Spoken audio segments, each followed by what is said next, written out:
be a Top Gun, you have to be among the very best, and I get to test weapons that live up to that name. Meet the Navy's latest and greatest jet fighter, the Super Hornet. That's one swarm you don't want to stir up. And what protects the biggest warship in the world? The missile shoots, it gets onto the beam where it's looking, and rides out to our target. The Marines have a new howitzer that will definitely get your attention. It's smart and it's fast. There's nothing like starting the morning off with a bang. Then I get my hands on a new assault rifle that combines power and accuracy. One shot, one kill. I'm Richard Mackwitz. I spent 10 years with the Navy SEALs, and I'm on a mission to find the best new weapons in the world. I love this job!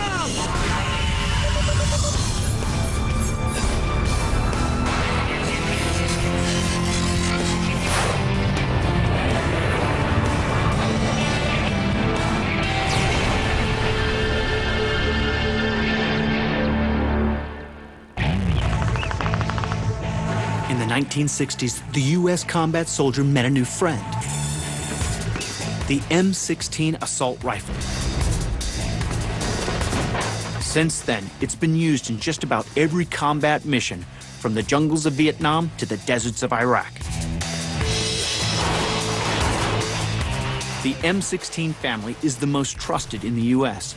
The only problem is in modern combat, the small .556 caliber just doesn't have the punch of a bigger bullet. Today's rifles need real stopping power, and that means a bigger round. Now it's time to welcome a new ally, one with even greater stopping power, the Barrett M468.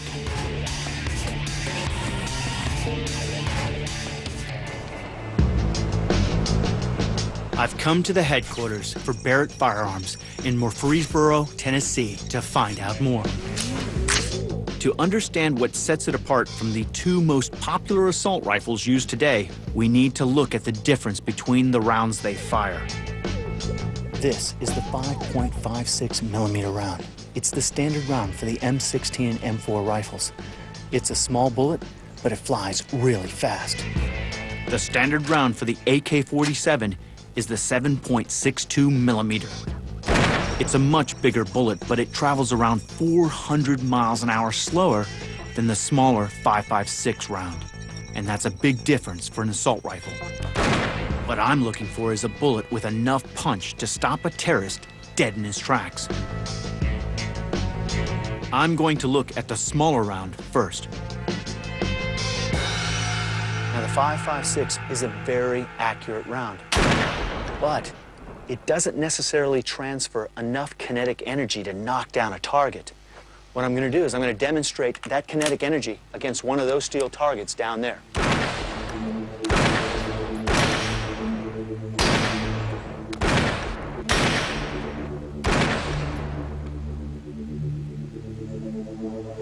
As you can see, I hit the target, but not enough kinetic energy was transferred to this steel plate to knock it down. And I'll tell you, that's not ideal in a combat situation. It just doesn't have the power to drop the bad guy cold. Now, let's see how that compares with the larger round that's used by the AK-47. It's a bullet that will drop the target in one shot. It's big, it weighs more, and it transfers most of its kinetic energy right into the target, with enough force to knock it down. At this range, it's an easy shot, but at ranges of 400 yards or more, the round just starts to fall right out of the sky. So, is there a round big enough to stop a bad guy, but accurate enough to ensure a kill in just one shot?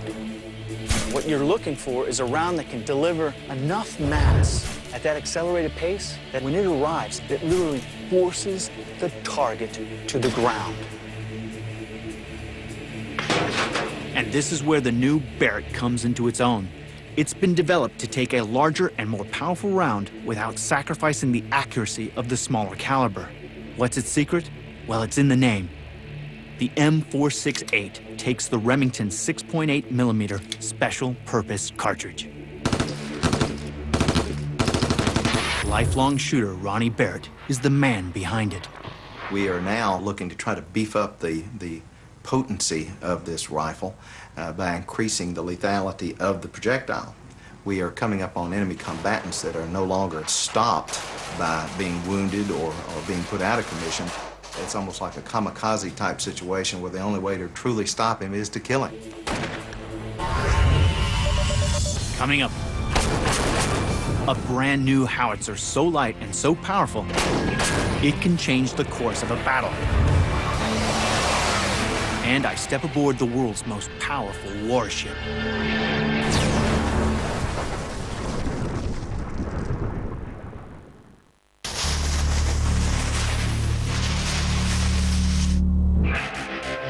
The M468 gives you the best of both worlds by firing the 6.8 round.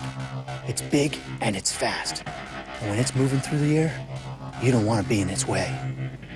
That's the theory, but I can't wait to get my hands on the M468 for myself.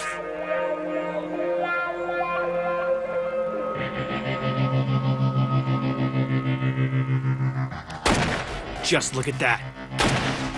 A single shot, and as predicted, the target hits the deck.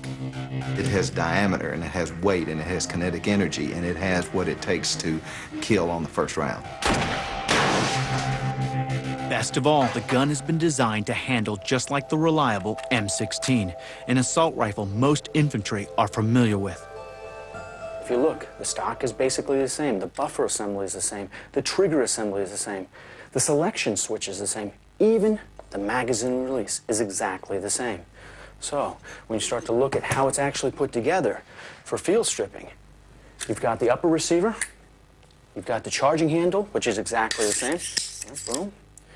You've got the bolt assembly, which feels exactly the same. It actually marries perfectly the upper and lower receivers. Pins are exactly the same.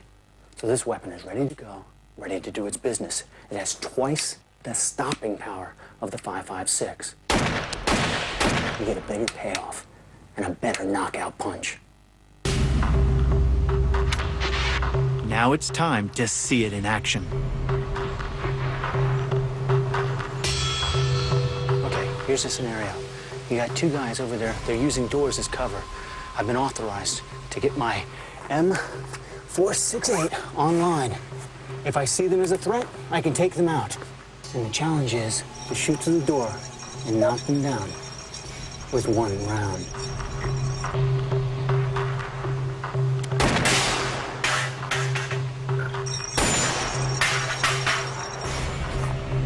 The business is done, they're as good as gone, and the day is saved. I've used other assault rifles many times, and I know they're great weapons, but I'm impressed by what I've seen with the new Barrett. The results speak for themselves.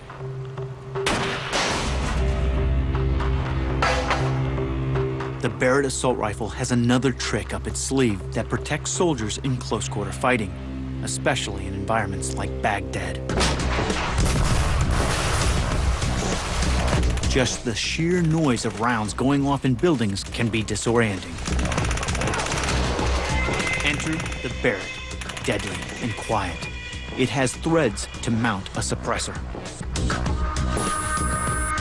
Ronnie Barrett's son, Chris, spotted the need for this as a standard.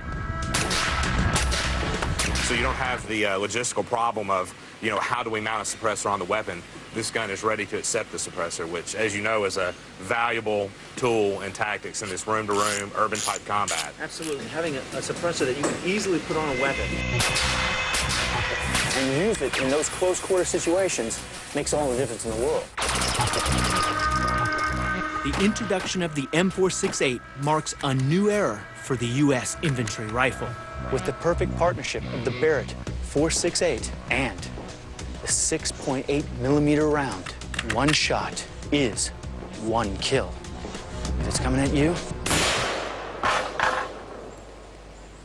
this is the last thing you'll ever see. When a ferocious flurry of big punches is needed on the battlefield, you turn to artillery. Now, nothing makes you want to put your head down faster than hearing a chorus of screaming 100-pound explosive rounds headed in your direction. It's effective, it's devastating, and every military in the world uses it. But big guns carry a big drawback. The one major challenge the big gun has always faced is weight. The more you weigh, the slower you move. The slower you move, the less effective you are on the battlefield. Traditionally, howitzers are the backbone of any land assault. The problem is they are very big and difficult to move quickly.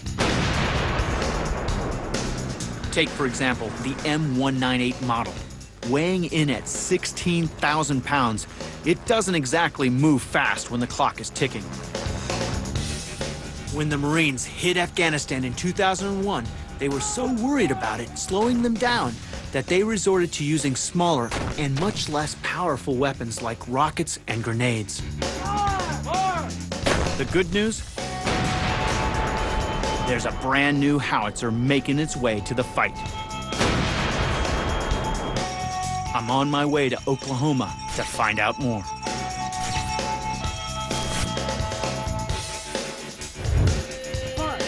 I've been invited to Fort Sill for an exclusive preview of America's latest howitzer, the M777.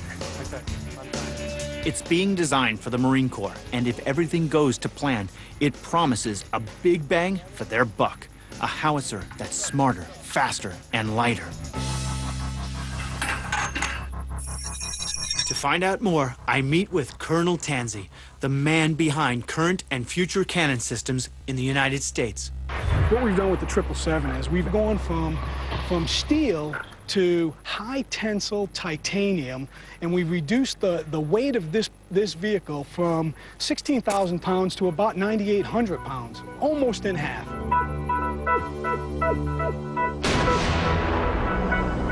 The M777 is designed as a towed or air-mobile weapon, and because it's lighter, it's a lot easier to transport.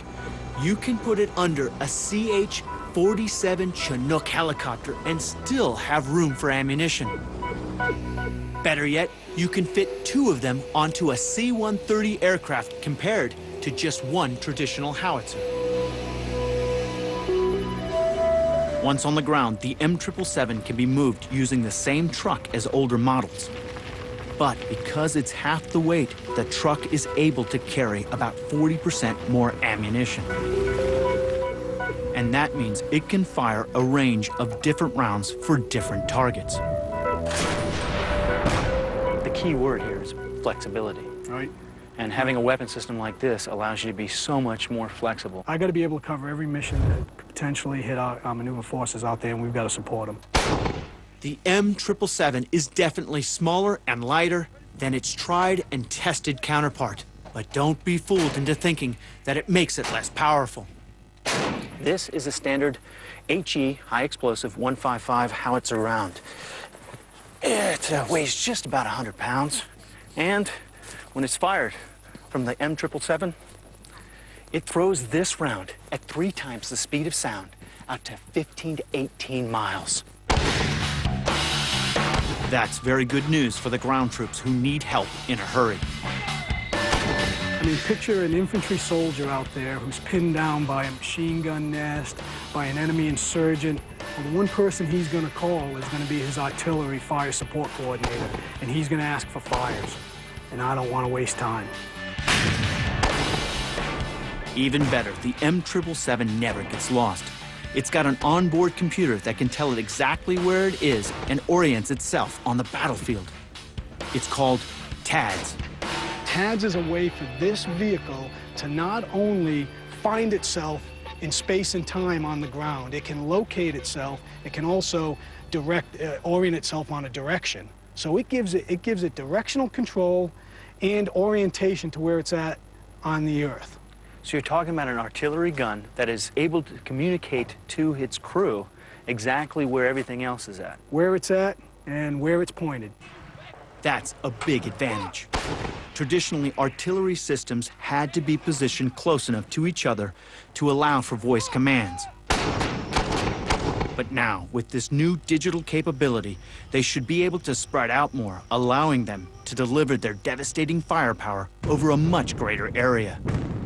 And because it's so smart, it also has the ability to fire precision munitions, which can destroy a target from around 24 miles away.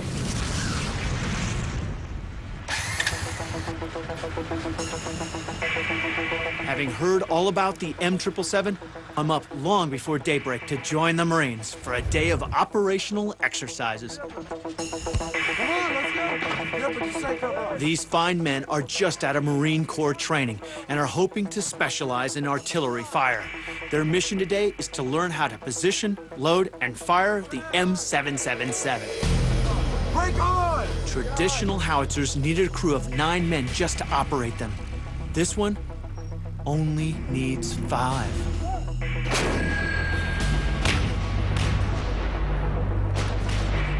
There's nothing like starting the morning off with a bang. The Marines start by firing a spotting round.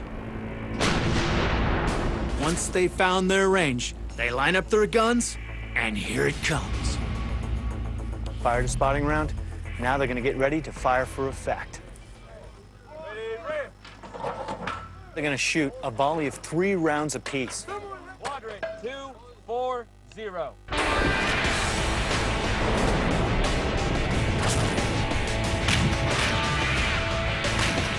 They're firing air-bursting rounds. They explode mid-air for maximum impact against troops. Shrapnel and the blast wave takes out anything within a 50-yard radius. Because of the risk of unexploded ordnance, the target area is completely off-limits. I have enough experience to tell you, I've seen the damage from heavy artillery. And take it from me, devastation is the name of the game. Time to check in with the troops. So what do you think about this weapon? This weapon is awesome. I believe it's the future of artillery. It's highly mobile, it's quick in our response time, and it's really easy to operate. This weapon system is lighter, more mobile, faster to deploy, and with the new digital package, will be more accurate than any artillery gun ever. Watch out. Here comes the M777. There is a weapon so powerful it can intimidate an entire region. That weapon is the USS Dwight D. Eisenhower.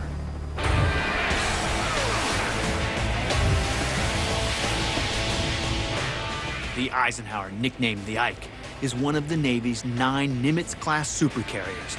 There is no ship on Earth that carries more firepower. It commands the seas and the skies, transporting 2 squadrons of strike fighters around the globe. After a recent $1.5 billion overhaul, the aircraft carrier bristles with new technology. Our mere presence in a region can induce calm and potentially diffuse a situation, and a wide variety of weaponry available to provide a wide variety of effects. Massive just seems like too small a word to describe the 4.5 acres of U.S. sovereign territory that moves across the world. From end to end, the Eisenhower is as long as the Empire State Building is tall. At 1,000 feet long and rising 24 stories above the waves, the USS Eisenhower is master and commander. It dominates wherever it travels, controlling 6 million cubic miles of airspace and an incredible 150,000 square miles of ocean. That's about the size of California.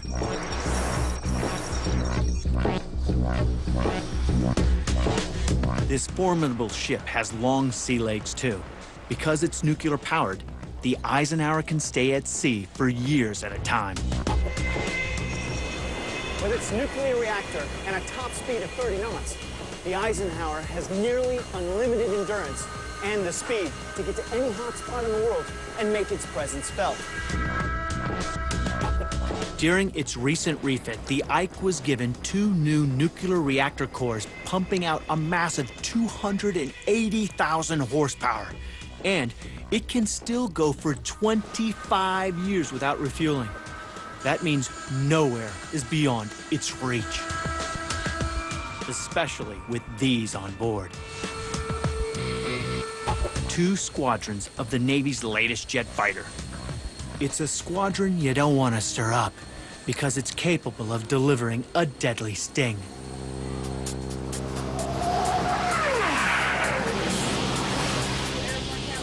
This beautiful machine is the Super Hornet.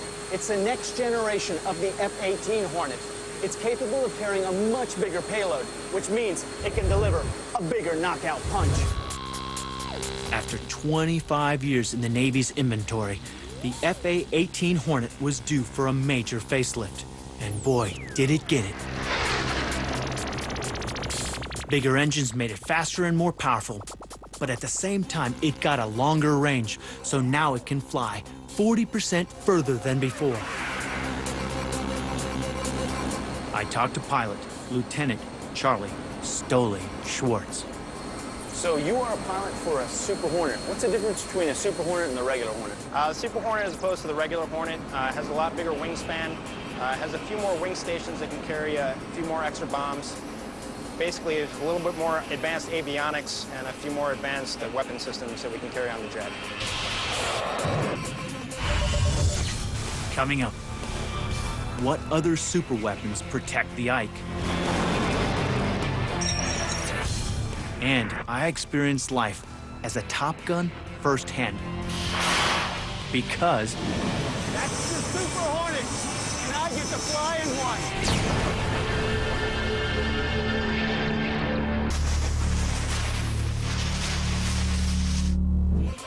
the twin-engine Super Hornet packs a vast array of awesome weapons. Its 11 weapon station can carry every air-to-air and air-to-ground weapon in the Navy's inventory. They're controlled by the pilot's helmet.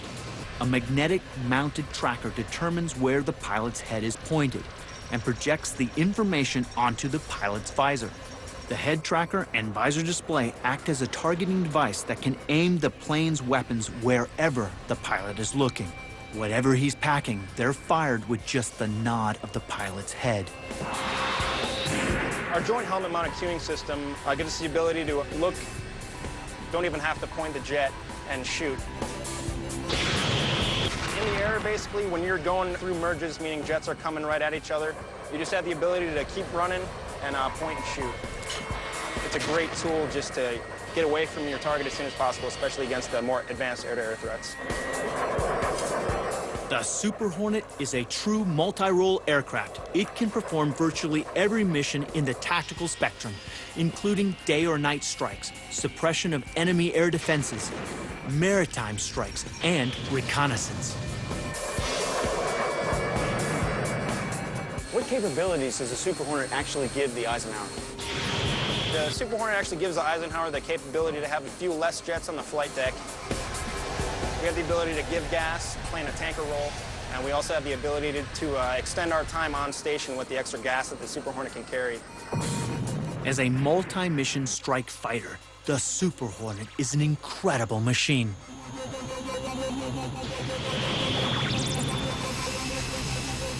The U.S. Navy pilots who fly these birds are among the world's best. They have so much skill, they can virtually land on a dime, stopping in just 275 feet. The ship's catapult throws them into the air to reach launch speeds of 180 miles per hour in just 1.5 seconds.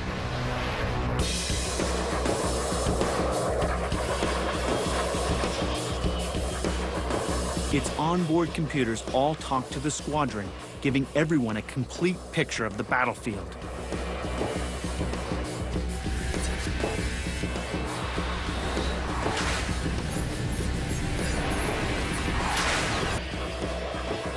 The Super Hornet is the Navy's best strike fighter yet.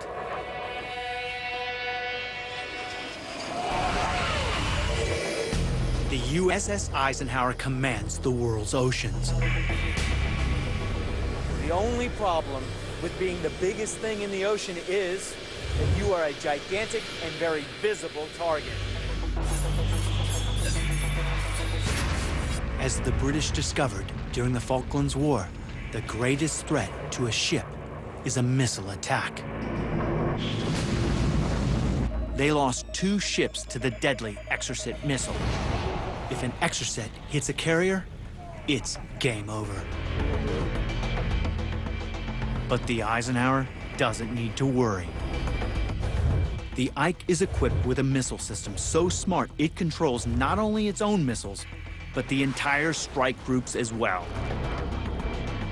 It's called the Ship Self-Defense System, or SSDS for short.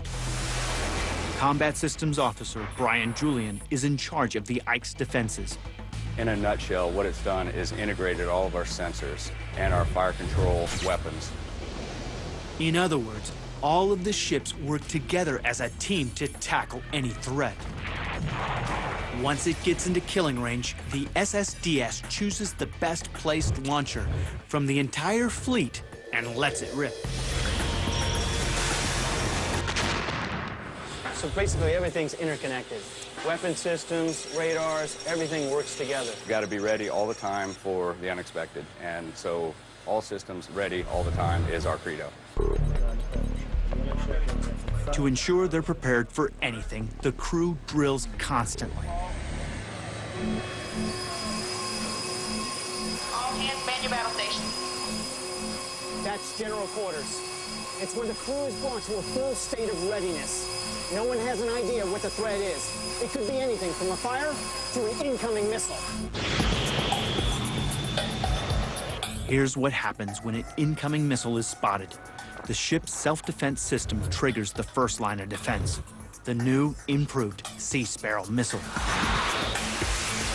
It's faster, with a bigger warhead and even greater range. It can even obliterate high-speed, sea-skimming cruise missiles. Once you fire one of the Sea Sparrow missiles, how long does it take to get to the target? It's a supersonic missile. It flies pretty fast. Seconds. Wow. The Sea Sparrow is steered to the target by its own shipboard radar called the Director. How far can this see and hear, basically? About 50 nautical miles. Wow.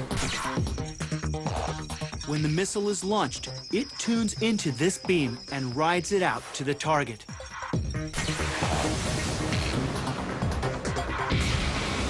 The Sea Sparrow can intercept a target up to 13 miles away. It's fast, flying at supersonic speeds to take out its target using an explosive warhead.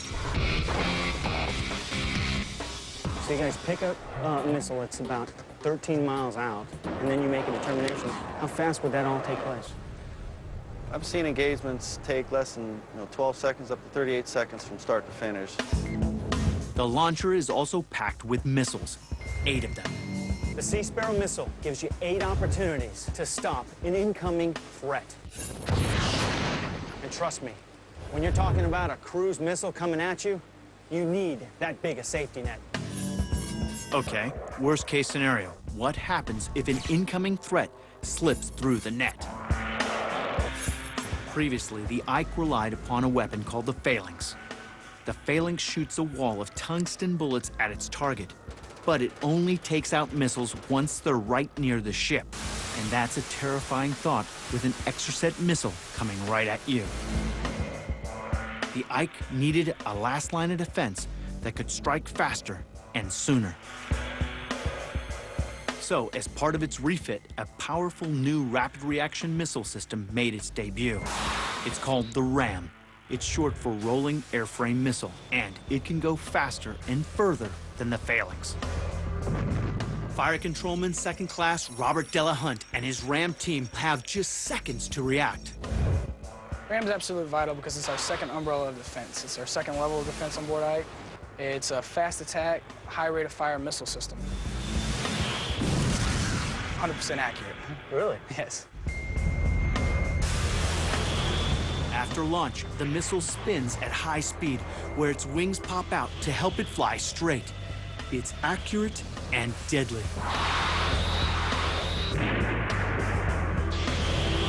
The Ram uses Sidewinder technology. 21 can be fired in batches of 3. They're used against any airborne threat, from hostile aircraft to missiles fired from an enemy ship. How do you feel about the Ram personally? Ram, it lets me sleep at night. Yeah? Yes. Having the Ram means that the aircraft carrier is no longer a gigantic sitting duck at sea. And the crew has 21 reasons to feel safer. Its simple but superior technology makes it capable of decimating any incoming air attacks. I'm about to take a ride in one of the world's most advanced fighter jets. It's the ultimate thrill, but it's no walk in the park. Before I go up, I have to convince the Navy I'm flight worthy. So I'm heading to Patuxent River Naval Air Station in Maryland, known by aviators simply as Pax River. This facility stretches across 25 miles of shoreline and is home to one of the biggest airfields on the East Coast.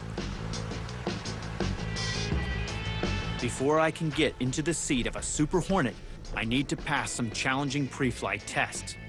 Getting through the training is far from guaranteed. It's time to go back to school. First up is a medical with the doc, Lieutenant Colvin, to find out if my body will be able to cope with the forces of flying in a supersonic jet. The Super Hornet could unleash havoc on my body. It could affect my hearing, my vision. It could even starve my brain of oxygen, causing a total blackout. Around 5 Gs, you can get to near 0 blood pressure in your brain. You want to make sure your heart can take those stresses. Well, Doc, have I passed this portion? You've passed, and you're good to go. Start the training. Thank you, brother. Appreciate it. They heard I'm a former Navy SEAL, so they want to have a little fun and put me through my paces. I'm in for a very long day of tests and training. There we go. One signature down, 3 more to go. I'm going to get one-on-one instruction, but their job is to make sure I'm ready for anything. Aviation is serious business, and there's no room for any dead weight. During flight, recognizing the changes in your body is one thing, but you've also got to deal with them, and fast. One of the most dangerous problems is G-induced loss of consciousness, or G-LOC. Aviation physiologist Ari Golyubov tells me what I could be in for. Where now you're generating a lot of gravitational force that's pulling the blood basically downward. The blood's getting heavier, and it's being pulled out of the head and out of the brain and the eyes, where you can't get oxygen up in there. Normal human tolerance is about 3 to 4 Gs, but we're gonna push the Super Hornet up to 7.5 Gs. That's a lot of Gs. My next test is in the decompression chamber, where they simulate a fast rise in altitude.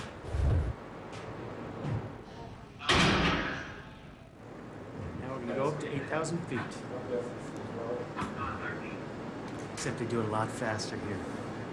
All right, this is Lieutenant J.G. Welch. This is the CO of the chamber, and we're getting ready for ascent. Just real quick, what we're going to do, we're going to go up to 8,000 feet. This is about the pressure of what a airliner would be, commercial airliner. Then we're going to come right back down to site level, and that's going to be your flight. We're going to start the chamber up. So, Chief Engineer, can you please ascend the main accumulator to 8,000 feet at 5,000 feet per minute? As a diver, equalizing pressure in my ears is instinctive, but will I be able to handle going from 0 to 8,000 feet in just a few seconds? All right, we're at 8,000 feet. We're going to go back down. So, Chief Engineer, can you please descend the main accumulator to site level at 2,500 feet per minute?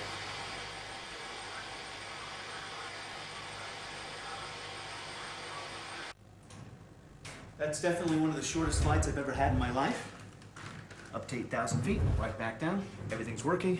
Pass this test, on to the next one. During extreme flight, you never know what might go wrong. And if the worst happens, you need to bail out, and fast. Hey there, sir. How you doing, Raymond? PR1 Bear. I'll It's be a your pleasure. instructor today for the air medical aspects of ejection. These seats are designed for 3 benchmarks. First benchmark is to clear you from that aircraft.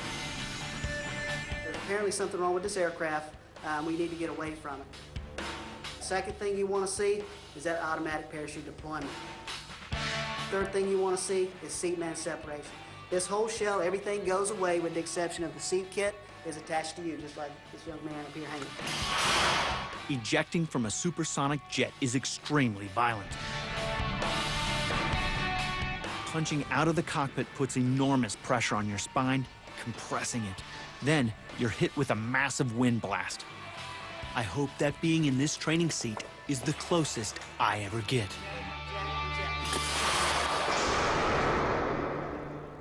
Vision and hearing can be greatly altered in a supersonic jet, causing illusions and disorientation, especially in one that's spinning out of control. Ready? Eject, eject, eject. Go ahead and take your goggles off. What I'm going to do is I'm going to degrade your vision. What I'm going to ask you to do is that little blue light up there. Right. I'm going to have you look at that. And I'm going to start spinning you around. I'll stop the chair and I'll tell you to point. And I want you to beat on that. Hopefully, we'll be able to catch your eyes bounce back and forth. Got it. You got the trick down. Point. Did his eyes twitch? They are twitching. So now you be able to steer. A 3D simulator completes my parachute training, but ejection and parachuting aren't the worst parts of punching out of a Super Hornet. Landing in the sea is where it gets really tricky.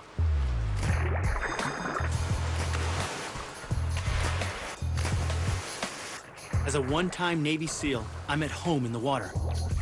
But today, I'm swimming with an extra 45 pounds of gear and flight helmet. Next we're gonna be doing is the swimmer. It's basically 5 latches. Operate all the latches, the last one being the door. If your aircraft hits the water, your goal is to escape from your seat and get out to the nearest exit. Otherwise, you're going down in a jet-shaped coffin. As the plane sinks into the ocean, you cannot assume you can see down there. To make it even more challenging, they decide to blind me. They've painted the inside of my goggles black. Now I've got to keep from drowning, find out exactly where I am, and do it all before I run out of breath. It's times like this I really appreciate my 10 years of training as a Navy SEAL. On to my final test. It's a rescue scenario. Turn around, face the water. I want you to step when you hear the bell. They drop me into the water, simulating a parachute landing. And I have to swim to a winch under storm force conditions wearing full pilot's gear.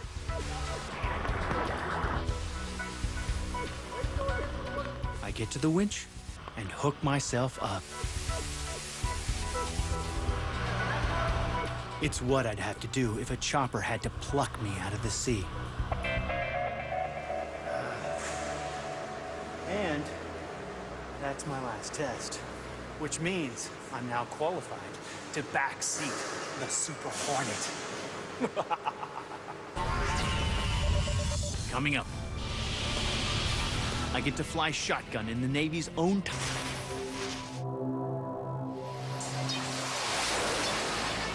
The Super Hornet is the U.S. Navy's newest strike fighter. I've completed all my pre-flight tests. Now it's time for the real thing. All right, well, welcome. We're going to brief the demo flight for you. It's going to be in an F-18 Foxtrot Super Hornet. My pilot is Lieutenant Commander Lucas Spicoli Kadar. He tells me what I have to look forward to. Full lateral stick input with a maintaining aft stick to keep the alpha on the jet, and the jet's going to execute a pirouette where it just pivots across itself, kind of swaps ends, and then we can come back downhill in that fashion. The flight he's planning will take me through an incredibly intense set of combat maneuvers. It's going to be wilder than any roller coaster ride you've ever imagined. It'll be pretty eye-watering how fast we'll get through 20,000 feet. I'm starting to get a feeling he wants to have some fun with me. Time to get suited up in the important G-suit that will help me deal with the massive G-forces. Here's my harness, the survival vest, and my helmet. Time to take off. Spicoli has been flying super fast jets for over 10 years, so I know I'm in great hands.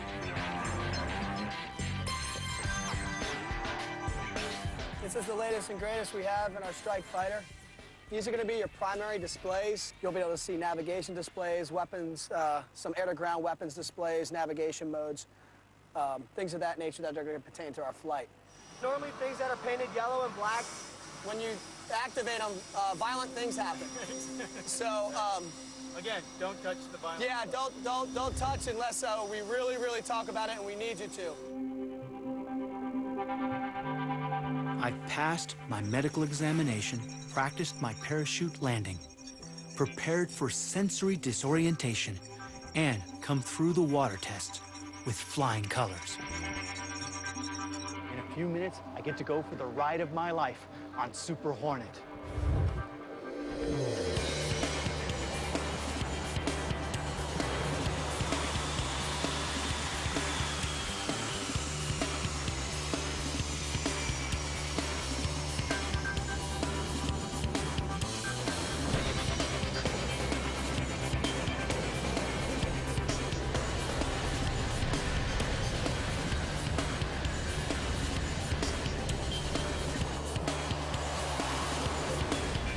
Spicoli takes me up to 40,000 feet. As we climb, I can feel the engine's massive power.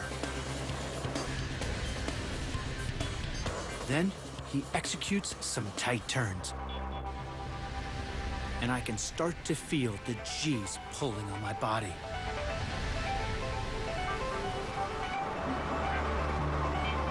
All right, here we go. He's starting to show what this bird can really do.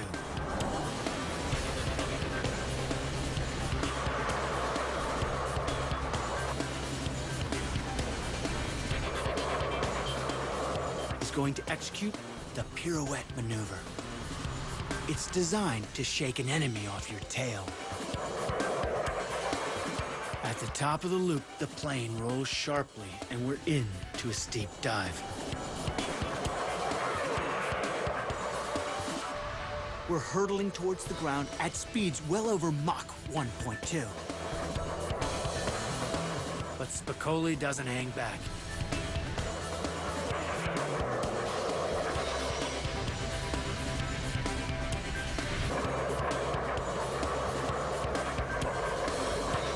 Before I know it, the wild ride is over. We took off with an hour and a half worth of fuel, and Spicoli has burned it all up in 42 minutes. Incredible. Tell you what, that was certainly one of the best experiences of my life. And certainly the best ride I've ever had in my life. That was an incredible experience, man. Thank you so much for taking care of me, man. It's my pleasure, Mac. You know, being able to show you what the Super Hornet can do and putting it through its paces like that, and I could